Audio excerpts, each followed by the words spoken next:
Honestly, Detective Bask, this is why our ancestors changed their name, Nicholas said. We didn't want the rumors from Hungary to follow us here.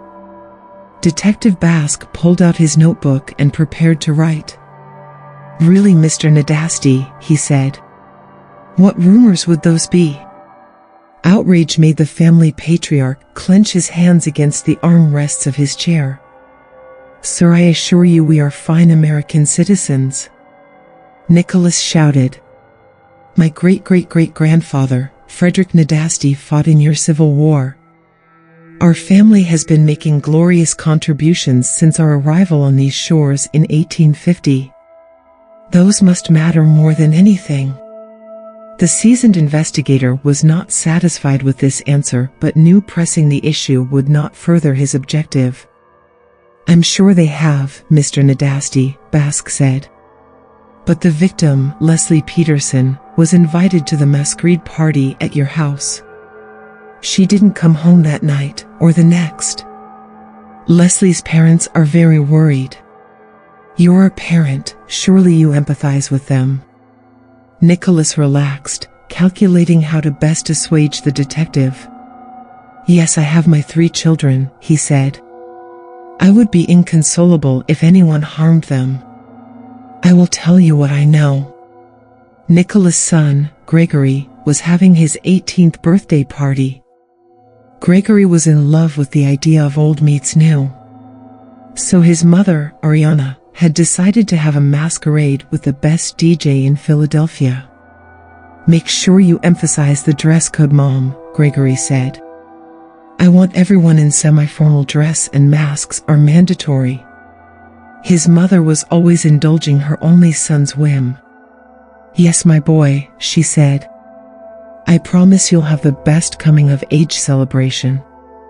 Ariana wiped a tear from her eye. She felt it had only been yesterday Gregory had been her little baby. Tonight he would become a man. By the time Lesly had arrived, the music, smoke machine and lights were going full blast in the Nadasti family mansion. A woman who was tall and intimidating stood at the front door. Your name? She asked the new arrival. Lesly Peterson, the girl said from behind her ornate mask. Lesly always liked to make an entrance. She had worn her pearl-colored prom dress from last year.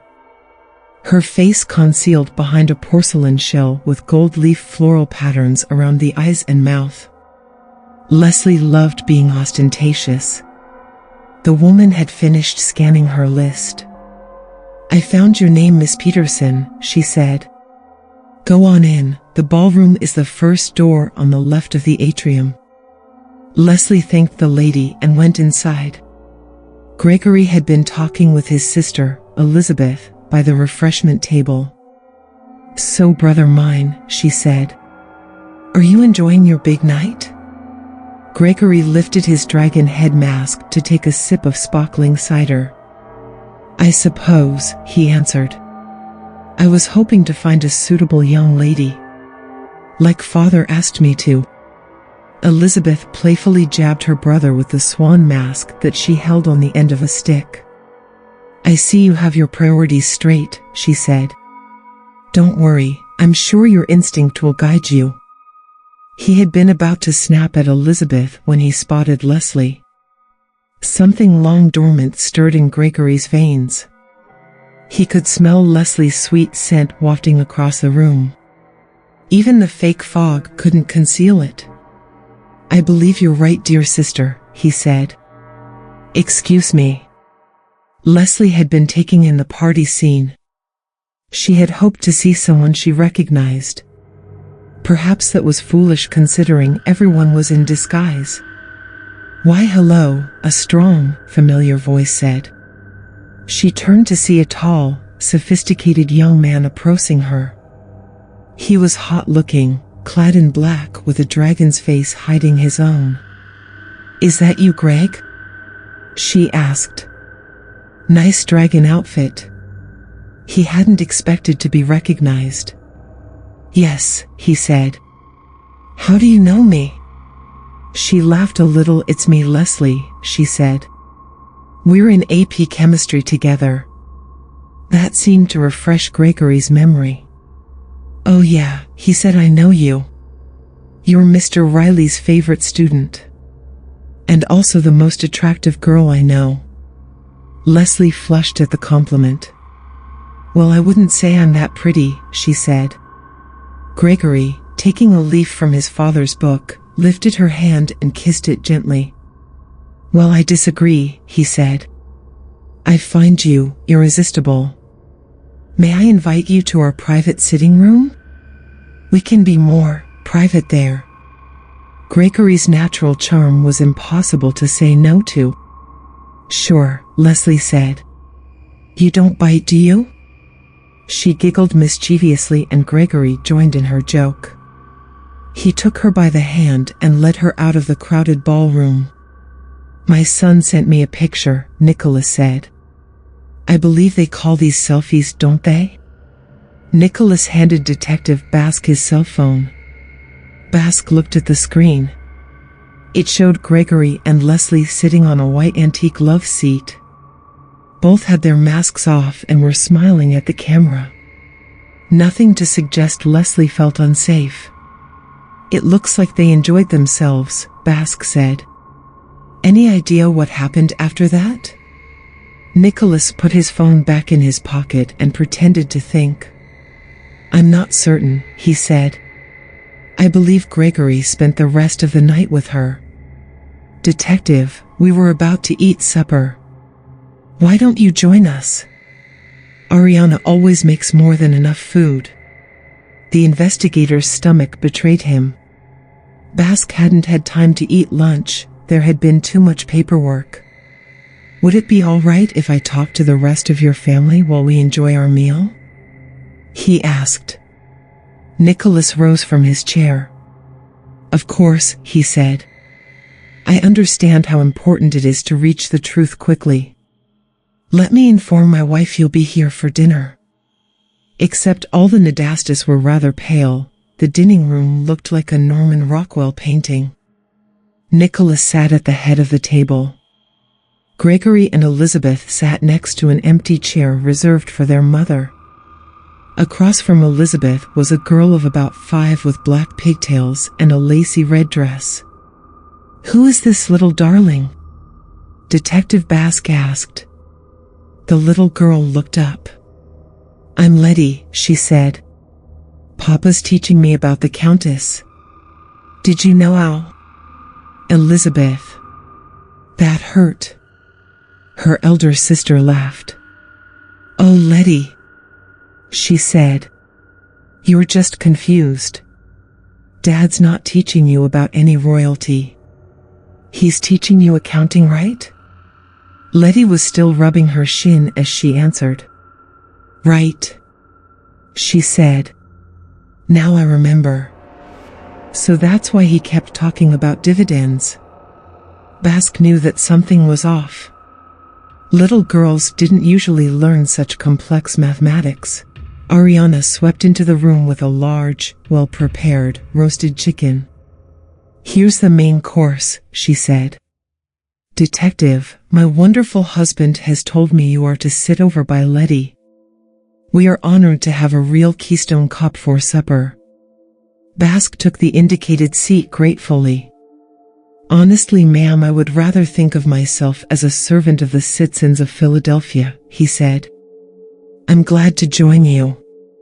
After placing the chicken in the center of the table, Ariana brought out a bottle of red wine and poured some for herself and Nicholas.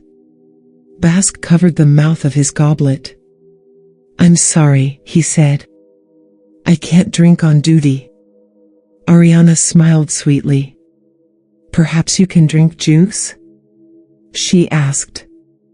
Or perhaps some water? Bask nodded in affirmation. Juice sounds nice, he said. Thank you. The woman of the house returned with a bottle of cherry pomegranate juice and poured it in 4 of the goblets. Once they were all seated, the family began dividing up the food. Gregory, Bask said. Your dad told me about your birthday party. He said you met a pretty girl there. What was her name again? Gregory had been taught manners and swallowed his food before swallowing. Her name was Lesly, he said. I think we really hit it off.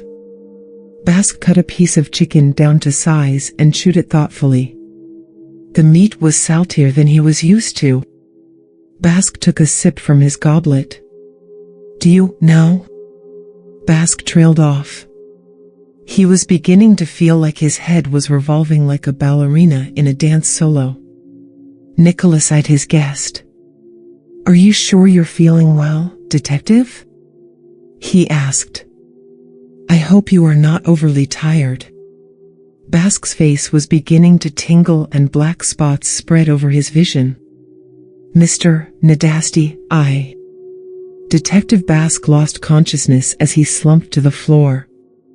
A ringing sounded in Bask's ears. He knew his body wouldn't hurt so much if he were dead. Trying to sit up, Bask found that he was bound to some sort of stone table. I was hoping you would stay asleep, Detective, Nicholas said. I guess Ariana miscalculated the dose. So they had drugged Bask on purpose. Why are you doing this? He asked. You were dangerously close, Gregory said. If you had kept up with your questions, our true nature would have been exposed. We couldn't have that. This was getting weird. Why hadn't the Nadastis tried to buy his silence? That was the normal rich person response. I promise you I won't bring any unwanted attention to your family, Bask said. There's no reason to kidnap me. Nicholas and Gregory loomed over him. Oh, but there is, he said. That night with Lesly was so passionate. I'm afraid I lost control and my instincts took over. Maybe there was a chance of reasoning with him. So you what? Bask probed. Did you rape Lesly?